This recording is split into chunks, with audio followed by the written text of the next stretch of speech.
Welcome to the Art of Healing podcast, the podcast that is dedicated to helping you connect with your mind, body, and spirit. This is Charlize, physician and Reiki master, and thank you so much for joining me.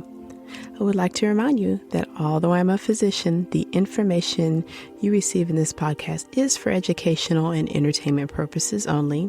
You can find my full disclaimer at my website, www.healingartshealthandwellness.com. If you like what you hear on this podcast, sign up for my weekly newsletter. Check your show notes for more information and for the link to sign up. Thank you.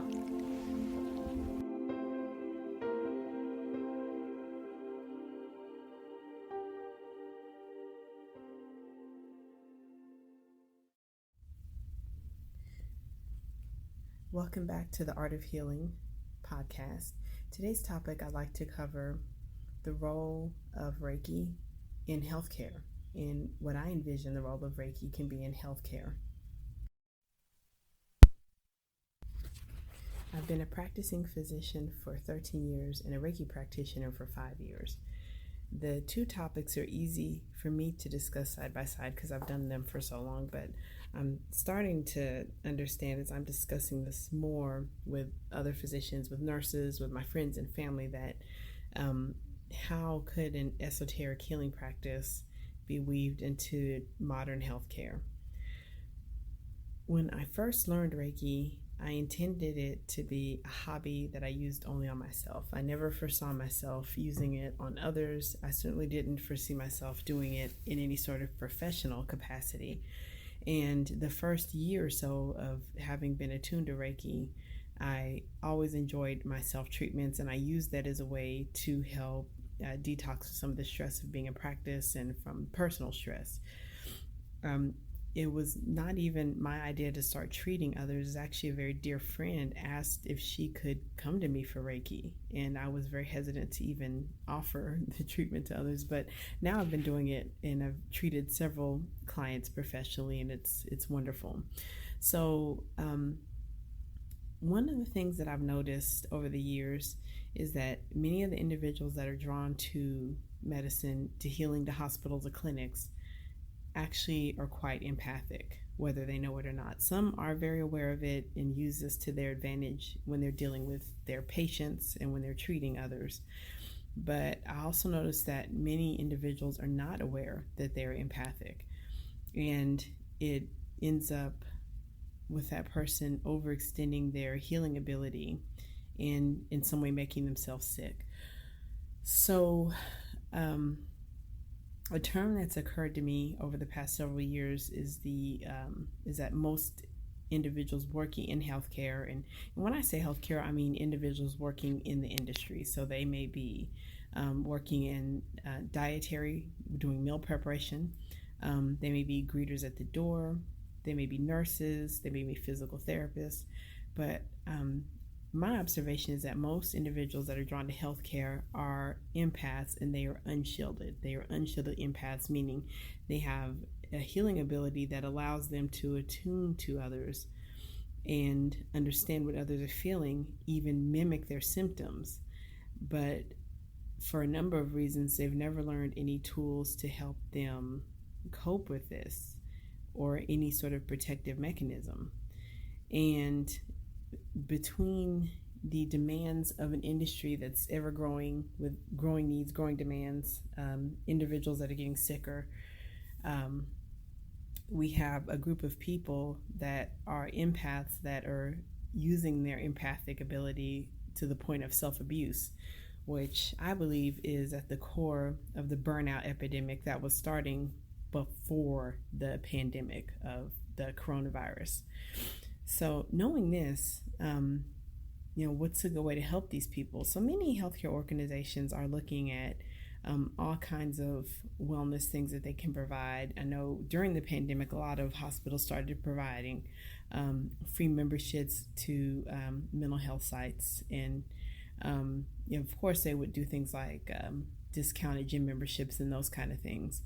But I think to get to the core of this issue, those of us working in healthcare would best be served by learning more about our subtle body, our energy bodies, learning about the energy bodies of others, and how this plays a role in what we do, how we work, and eventually how this may drain us if we aren't mindful of how we're using that energy.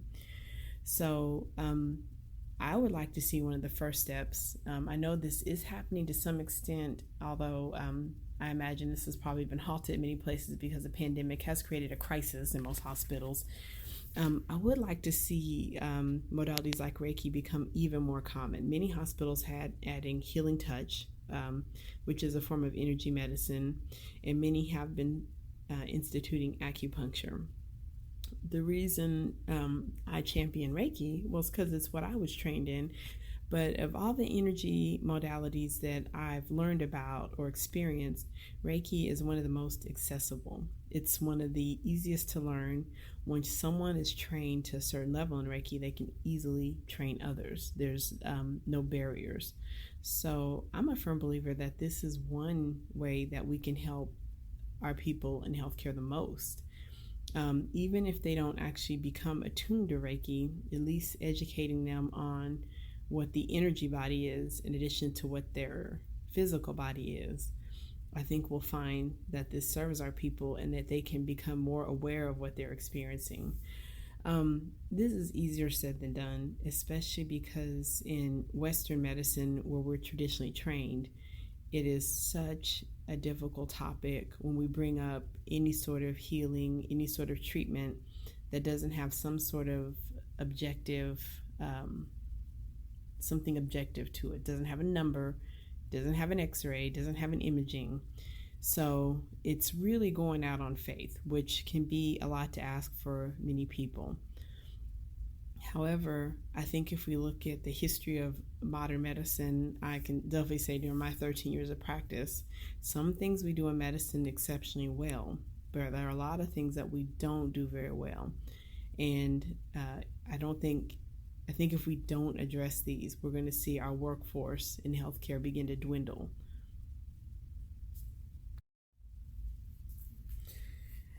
So when I'm saying unshielded empath, and for this part, this can apply to anyone, not just healthcare. However, it's the only industry I know, but this advice and this exercise will do. Anyone can do so. If you're an empath, and you may know this, but basically you'll notice that you're very sensitive to other people's feelings and emotions. You might notice that if someone has a sensation of pain, for instance, that you will get a similar sensation of pain in your body. Or if someone's angry, that you'll feel angry, although you don't recall being angry about a specific topic. So it's almost like you mirror someone else's experience to a very deep level. So if you are an empath, and likely you're aware of it, hopefully you've got some things that you do to help protect yourself.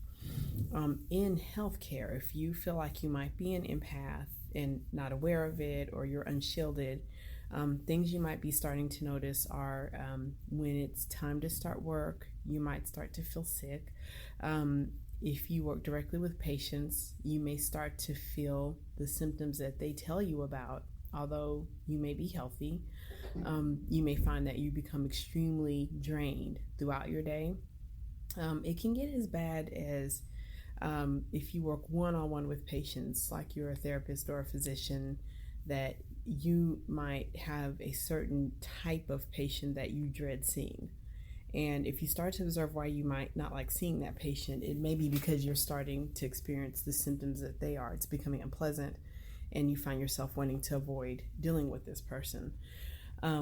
Now, as we get deeper into this topic, I do want you to understand, and I try to mention this as much as I can on my website, that this is a subtle energy. If you're having this experience and it's deeply impacting you, or if you suspect that you're getting symptoms beyond that, like you're truly depressed, you truly feel hopeless, that it may be time to seek care from your personal physician. It may be time to talk to a therapist or a psychiatrist. So keep in mind, although I'm advising you on an energy medicine aspect, if you feel that it's deeper or worse than this, you should definitely seek some help. But if you're starting to notice some of these empath symptoms, one thing that you can start doing right away tomorrow is learning a simple shielding exercise. And I've been taught this in a number of ways from many of my teachers, which I'm so grateful for. And you can do this in about 2 to 3 minutes. You can also do this throughout the day. So what you'll want to do is before you start your day, if you can find a nice quiet place to sit, or you can even stand, you just want to plant your feet firmly, seated or standing. You want to get your spine as straight as you can, so you want to try to stand tall or sit tall.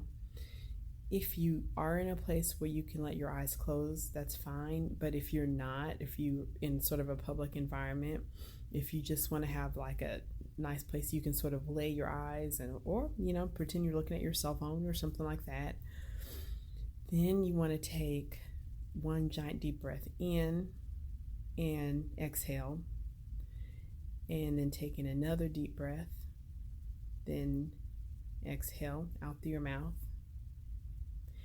Then you want to imagine that at the top of your head there's a ball of light energy, and it may be in a color, or it may be just sparkling, it may be dazzling, but this light is going to start to shimmer, and it's going to encircle your body, starting from the top of your head, extending out around your body about as far as your arms would reach, then down into the ground. Then it's actually going to go through the ground, and it's going to seal itself beneath your feet.